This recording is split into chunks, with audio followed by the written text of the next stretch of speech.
Okay, good afternoon everyone. Welcome to today's press conference. The press conference will be done in two parts, starting with the broadcast section and then finishing with the daily newspapers.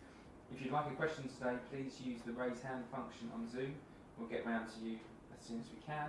And when you become a panellist, please unmute yourself and you'll be able to speak. We're going to begin today's press conference with Paul Gilmore from Sky Sports News. Paul, unmute yourself and away you go. Hi Thomas, hope you're well. Hi. Thomas, is Mendy fit, and how much of a factor is the Manchester City game when it comes to your team selection against Aston Villa tomorrow? Mendy cannot play. He was not in training so far, so we try to do everything for Saturday and to reintegrate him tomorrow in individual training and hopefully Thursday's team training, but not yet. And well, it's a matter of the amount of games and the load that we had for the players, and there was quite some intensive games. So if the question is if we will have some changes, yes, we will have. I will not give you the lineup, but there will be some changes because we take the opportunity to give important minutes and important minutes in important competition to guys who are missing the minutes in the moment. This team of yours seems to be in a really good place at the moment. Do you think the balance and depth in the squad will just make you even more serious contenders this season when it comes to competing in all competitions? I don't know if more serious or not. We are serious. We are doing things serious, and when we play a competition, we play to win it, because this is what we are and what the club what the club demands and what responsibility from us is if we play and work for this club. This does not change. We are in the moment in a good place, like you say, because we work hard and we value the opportunities that we have, and the group is a strong group in the moment, and we have to take care about it every single day. It's not a given. And it does not last forever. If it's in the moment right now, we have to take care about it and keep on going in the same way, because we need to improve. Everybody will improve, and we cannot stand still. Timo Werner has started on the bench for the last 5 games.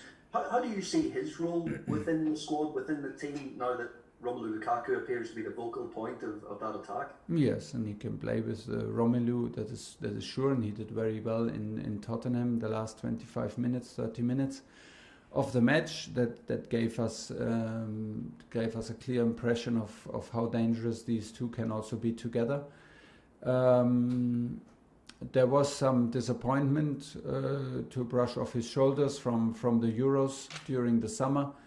And from the first games, I think he was not happy with the performances in the beginning. We were not absolutely happy, because we know that he can be much more dangerous and much more of an attacking threat than he was. But the stuff that you don't see, I see him in the last training sessions more relaxed, more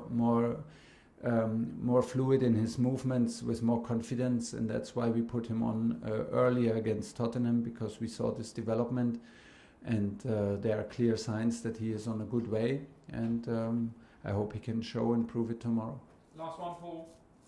I was going to ask you about what did you make of Marcos Alonso's decision to not take a knee? Do you like those kind of things to be discussed amongst the group, or I just want any general thoughts on that? It's not a discussion within the group, but of course, if a player takes a decision like this, we are not in a bubble. Of course, then the discussions comes up. The very most important for me is that I know Marcos personally, and I trust him 1000%. That he is absolutely committed against racism and any form of racism, and there is no question about it, and we are all against it. We took all together the decision to take the knee. Maybe it takes sometimes also action against a routine to wake up again and to have another good discussion, and the discussion is can only be in one direction, because we always, all of us, have the same point. We want to do the most against racism and stand up against it. So there are different forms of doing it.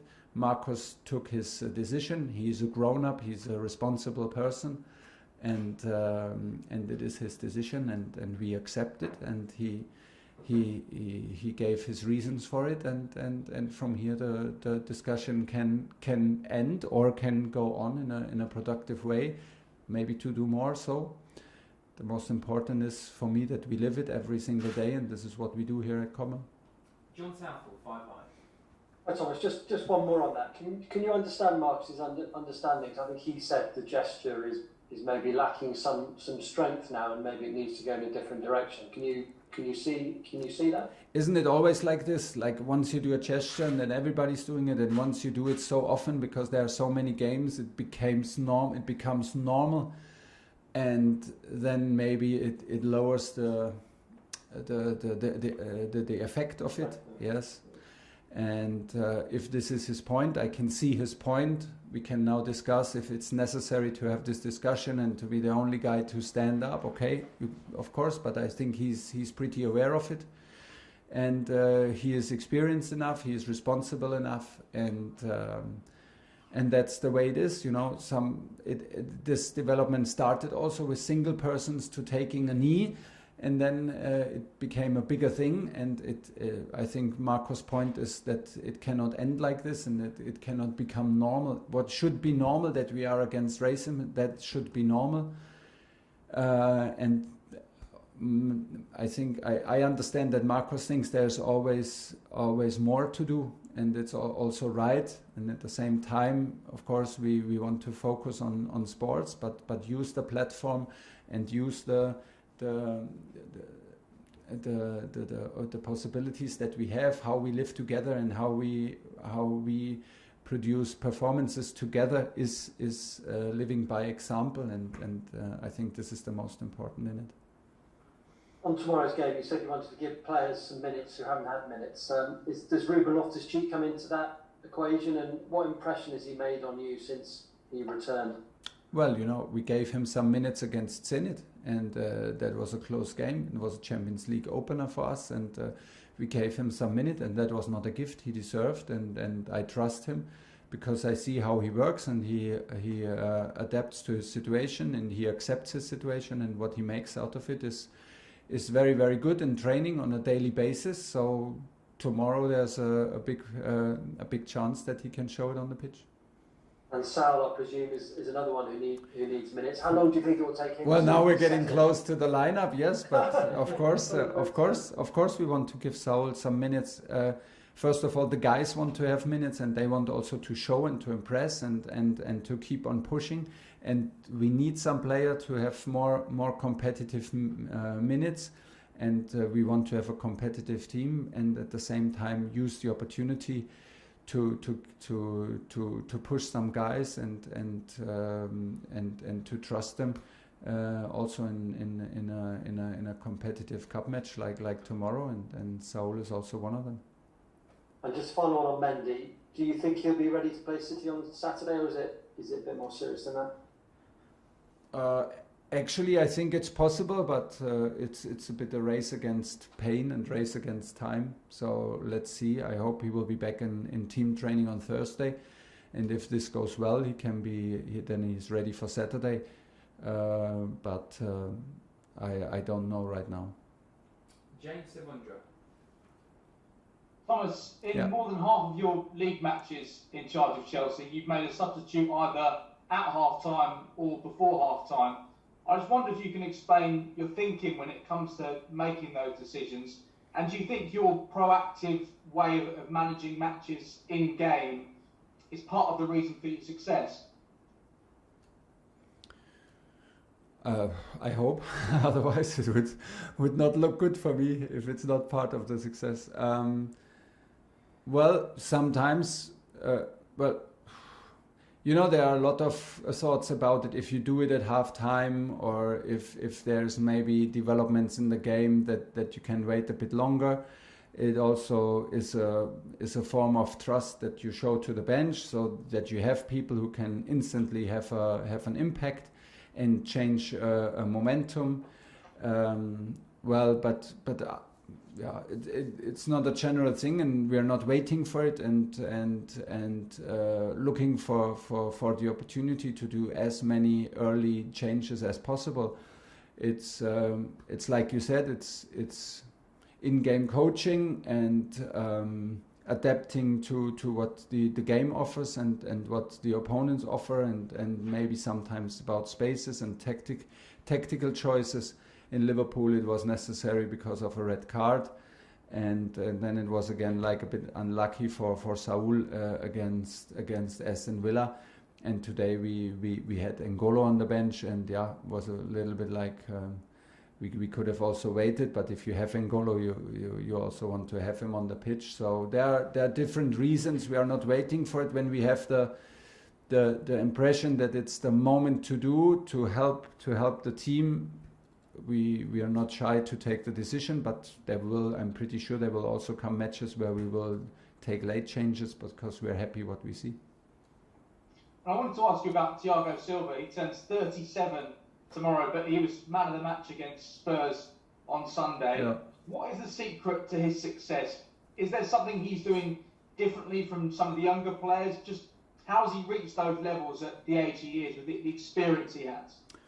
Well, from the first day I met him in Paris, and of course I'm happy to have him here now in the squad. He was a fantastic professional, and he was an outstanding captain. What a fantastic person, and the approach from him to recovery, to live this life as a professional player is simply outstanding. So it means like to what he eats, when he eats, how he recovers, how he trains. When he's on the pitch, he trains full on. There is no training session where he's trying to hold back. He's one of the most intensive guys in training physically, and he gets obviously better and better with his experience, and to step out of what he knew and of his like zone and of his status that he had in Paris, to step out of this and enter in the hardest competition in Europe in this age shows what competitor he is. He is. I don't look at age. We just look at performances, and then from then we don't care if you are super young or if you are like a bit older, like Thiago. This does not matter. He's in a very good moment since long time, and hopefully he can preserve this momentum and these performances, because it was well deserved that he was man of the match. Last one in the broadcast section, Nick Pure. Hi Thomas. Just on Timo, you could see at the weekend it looked like Romelu was, when he played one ball in particular, he seemed desperate for Timo to score, and it was really nice to see, obviously, him wanting his teammate to get that goal. That, I suppose, that partly shows the team spirit, but also does that show, how popular Timo is and how much his teammates appreciate the hard work he does, with his runs off the ball and things like that. And, as we talked about before, I guess, one goal essentially transformed. And it shows also how Romelu is like shows that he knows how a striker feels that lacks goals. For me, the most important was that Timo was in better positions, and we had him again in dangerous positions around Romelu, and that he was not too far out on the pitch, but he was actually in and around the box and he had his chances in the box, and later he had the assist, which was well done, also within the box. So this is more important, and more important is how he trains. Not only in pure quality of training, but also in the attitude. He in the moment he moves more. He's free in his movements, and in his decision making is with more confidence.